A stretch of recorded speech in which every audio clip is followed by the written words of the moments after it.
আসসালামু আলাইকুম। আজকে আমরা জানবো সাবজেক্ট এবং অবজেক্ট সম্পর্কে। সাবজেক্ট বাক্যে যে ব্যক্তি, বস্তু বা বিষয় সম্পর্কে কোনো কিছু বলা হয় তাকে সাবজেক্ট বলে।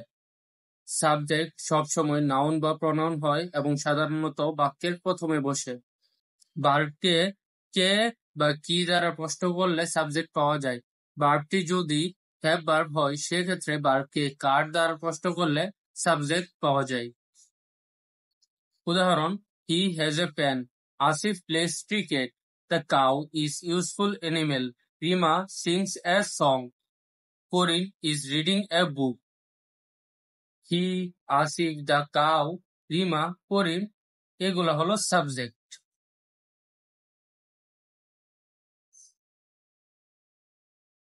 অবজেক্ট এজেন্ট বা কর্তা যাকে অবলম্বন করে ক্রিয়ার কার্য সম্পাদন করে তাকে অবজেক্ট বলা হয়।